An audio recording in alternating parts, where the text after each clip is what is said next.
Assalomu alaykum, sizlar bilan Anjalli Texnobloger. Bugun sizlar bilan iPhone'ni regionlari haqida gaplashamiz. Ularning farqi nimada, sotib olayotganingizda nimasiga e'tibor berishingiz kerak, shu narsalar haqida gaplashamiz. Bilsanglar, iPhone oddiygina telefon emas, bu bitta juda katta kompaniya. Ya'ni iPhone har bir davlat uchun uni qonunlariga va aholiga moslashtirib, regionlarga bo'lib telefon chiqaradi. Xo'p, masalan bitta telefonni olsak 15 Pro Max. 15 Pro Max'da o'ziga iPhone 7 xil 8 xil regionda telefon chiqaradi. Masalan, Koreya uchun, Amerika uchun, Xitoy uchun, Janubiy Afrika uchun, hamma uchun har xil chiqaradi. Sababi bu narsalar u davlatlarning qonunlariga to'g'ri keladi. Davlatlar ham shunga qarab iPhone'ga o'zlari zakaz beradi. Ya'ni chiqarishligini iPhone'dan talab qilishadi. Xo'p, ellalar koreyskiy, amerikanskiy bu modellarni ya'ni oxiridagi ya'ni ellalar, chazalari bu narsalar shunchaki oddiy belgilar emas, bu telefonda qanday ishlashini ta'minlaydi, ya'ni belgilaydi. iPhone modellarining regionlardagi farqi haqida gapirib bersam, xo'p, sizlar bilishinglar kerak bo'lgan ikkita narsa bor. Amerikanskiy model haqida gapirib beraman. Sizlar bilishinglar kerak bo'lgan ikkita narsa bor. Birinchisi, iPhone 7 dan boshlab 13 Pro Max ga davr bo'lgan modellar hozirgi kunda ko'pchilik olaman deb kelayotgan bo'lsa ham, trendda bo'lsa ham, 14 model iPhone 14 modelidan boshlab ular SIM slotsiz ishlab chiqariladi. Ya'ni mana oddiy misolda 13 Pro Max'imiz ham bunda SIM slot bo'ladi. Ya'ni bitta SIM karta tushadi, bittasi elektronniy eSIM bo'ladi, elektron SIM karta tushadi. Ko'pchilik mana shu amerikanskiy belgisiga uchadi. To'g'ri, bunda bunda 5G bo'ladi. Faqatgina 5G si tezroq ishlaydi, faqatgina Amerikada tez ishlaydi. 2 barobar tez ishlaydi. U bizni O'zbekistonga moslashmagan 5G bo'ladi. Ya'ni bo'ladi degan joyimdan keyin kesib berasiz ekan. Xo'p, bu iPhone 7 dan 13 Pro Max ga davr bo'lgan modelida SIM slot bo'ladi. Ya'ni SIM karta solsangiz bo'ladi. Bittasi elektron SIM karta bo'ladi, bittasi oddiy jismoniy SIM karta bo'ladi. Xo'p, sizlar bilishinglar kerak bo'lgan ikkinchi narsa, iPhone 14 dan hozirgi chiqqan, eng oxirgi chiqqan 16 Pro Max ga davrda amerikanskiy regionlariga oddiy jismoniy SIM karta tushmaydi. Ularga faqatgina eSIM karta, ya'ni elektron SIM karta tushadi. Hozirgi kunda O'zbekistonda uncha ommalashmagan bo'lsa ham, ko'pchilik foydalanadi. Endi biz O'zbekistonda ko'proq hit bo'layotgan, ko'proq odam xohlayotgan, ya'ni 15 Pro dan boshlanib odamlar ko'proq xarid qilayotgan Cha regioni, ya'ni Xitoy modeli haqida gapirib bersam, endi amerikanskiydan Xitoy modellariga o'tsak, ya'ni Cha regioniga o'tsak, Xitoy uchun iPhone Xitoy uchun ishlab chiqarayotganda uni bitta SIM, mana 13 Pro Max larda hattoki amerikanskiy modelida bitta SIM slotli, ya'ni jismoniy SIM karta bilan bitta eSIM karta o'qiydigan bo'lsa, endi biz O'zbekistonga juda qulay narsa, ko'pchilik chunki ikkita SIM karta ishlatadi. Xitoy regionlarida, ya'ni Xitoy modellarida ikkita jismoniy SIM karta tushadi. Ya'ni SIM slotini ikkita tarafiga ikki xil SIM kartangizni solsangiz bo'laveradi. Lekin FaceTime haqida gapirib bersam, FaceTime bu nima? FaceTime bitta oddiy iPhone'ning o'zini programmasi, faqat bu WhatsAppga o'xshaydi, lekin faqat bu o'zaro iPhone'lar ora ishlatsangiz bo'ladi bu narsani. Ya'ni oddiy FaceTime ko'rib gaplashsangiz bo'ladi yoki aloqa qilsangiz bo'ladi. WhatsApp bilan deyarli bir xil, faqat u narigi sherigingizda ham iPhone bo'lishligi kerak. U Androidlarda ishlamaydi. Endi Xitoy regioni uchun FaceTime'da audiosi o'chirib qo'yilgan, ya'ni taqiq qo'yilgan. U ishlamaydi. FaceTime audiosi ishlamaydi, lekin FaceTime videosi ishlaveradi. Lekin uni olishdan oldin e'tibor berishingiz kerak. Bizda u FaceTime uncha rivojlanmagan bo'lsa ham, chet elga chiqqaningizda bemalol foydalansangiz bo'laveradi. Chet elda mashinada, ishxonada yoki ommaning ichida doimo FaceTime videodan siz gaplashishning imkoniyatingiz bo'lmaydi. Audio qilib gaplashishingizga to'g'ri keladi. Xitoy regionlarida o'sha audiosi yo'q. FaceTime ishlata olmaysiz. Farqi shunda. Endi men sizlarga Ja regioni, ya'ni Yaponiya uchun chiqarilgan modellar bilan ya'ni Birlashgan Arab Amirliklari uchun ishlab chiqarilgan modellar haqida gapirib bersam, ular bir-biriga deyarli o'xshash. Ularning farqi kamerasida, ya'ni telefoningizni har qancha mut holatiga, ya'ni ovozini o'chirasizmi, boshqa qilasizmi, har qancha urinsangiz ham rasmga olganingizda Yaponiya regionlarida shaq degan ovoz chiqadi. Endi ya'ni bu Yaponiyaning maxfiylik qonuniga to'g'ri keladi. Ya'ni iPhone'ga, ya'ni Apple'ga Yaponiya shunaqa qonunlarini aytib, ya'ni qonunlarni bildirib zakaz beradi. Endi Ba regioni haqida gapirsak, u Yaponiya regionlarida hozirgacha ba'zi modellarida hozirga davr rasmga olaman desangiz ovoz chiqadi. Endi Ba regioniga qaytsak, Ba ya'ni Birlashgan Arab Amirliklari uchun ishlab chiqarilgan modellarda iOS 15 dan boshlab xuddi shu narsa yo'qotilgan. Ya'ni iOS 15 dan boshlab iOS 15 ga davr bo'lgan modellarda, ya'ni iOS 15 ga davr любой siz ham Birlashgan Arab Amirliklarida ham rasmga olaman desangiz, rasmga olasangiz ovoz chiqadi. iOS 15 dan boshlab bu narsa o'chirilgan.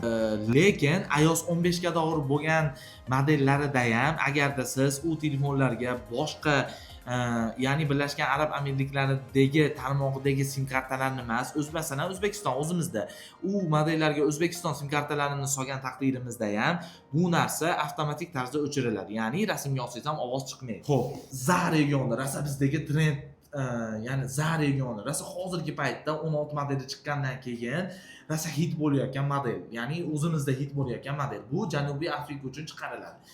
Xo'p, za regionini afzallik tarafi, za regioniga ham ikkita jismoniy sim karta tushadi. Keyin FaceTime'da umuman cheklov yo'q.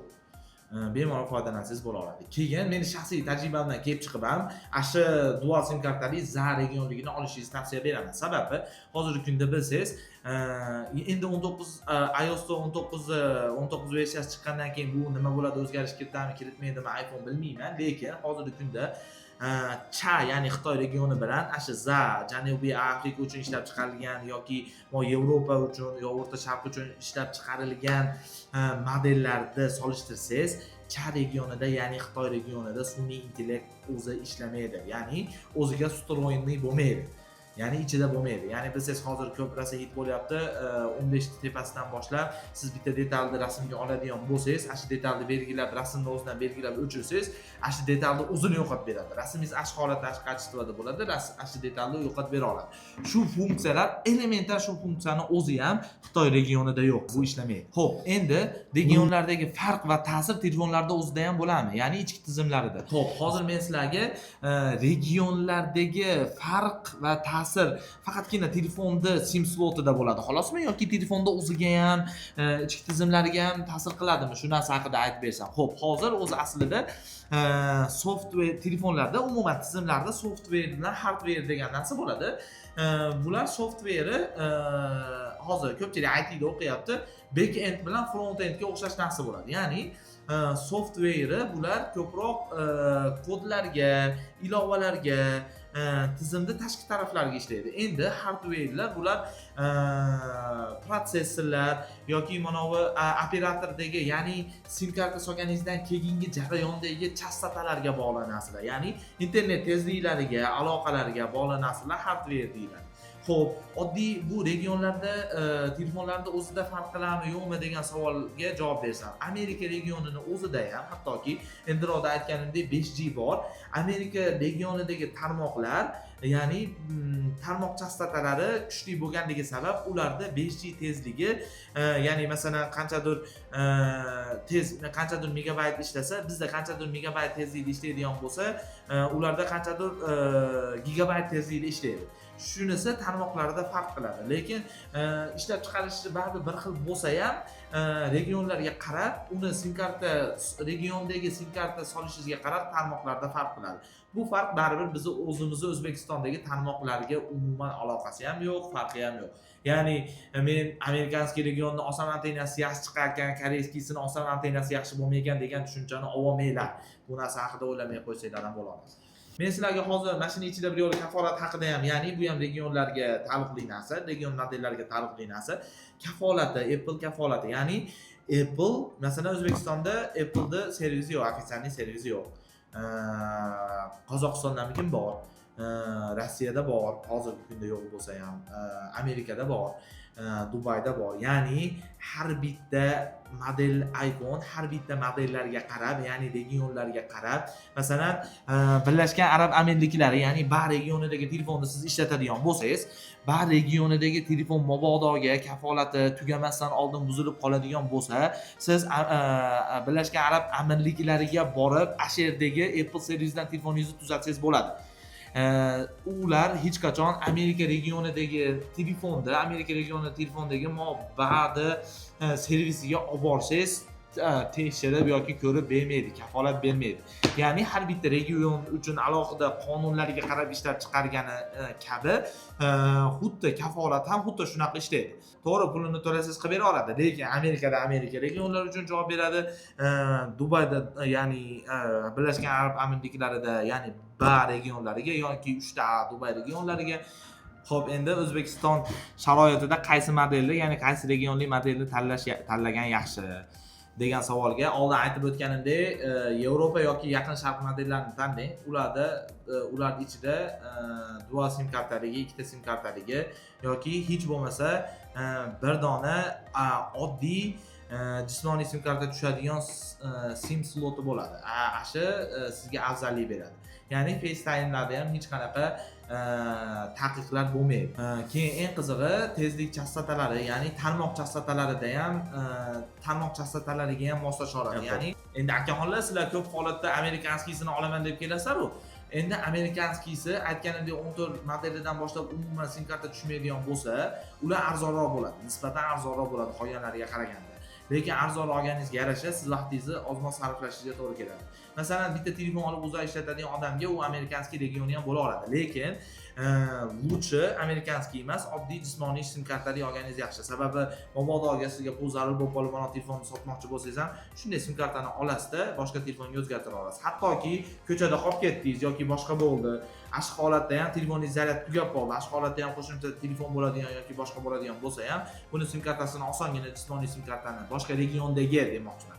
Boshqa regiondagi telefonlarda amerikanskiyda emas. Bu ham 13 Pro Max dan pastiga oddiy jismoniy sim kartali bo'ladi. Ularni almashtirsangiz bo'la oladi. Lekin 14 modeldan tepalariga eSIMni amerikanskiysini olaman desangiz, zaryadingiz tugagan yoki mana shunaqa qiyinchilikdagi holatlarga sim karta o'qimay qolishi mumkin. Telefoningiz suvga tushib ketganda sim kartani chiqarib qo'yib, boshqa holatda foydalanib turaman degan holatingizga foydalana olmaysiz. Sababi ularda jismoniy sim karta bo'lmaydi. Har bittasini yangilashligi uchun siz bizda uncha rivojlanmaganligi uchun shunaqa chet davlatlarda eSIM kartani telefoningizni o'zidan o'tirib, oddiy sim kartangizni o'chirib, eSIM kartaga o'tkazib olsangiz bo'ladi, lekin bizda unaqa imkoniyat yo'q.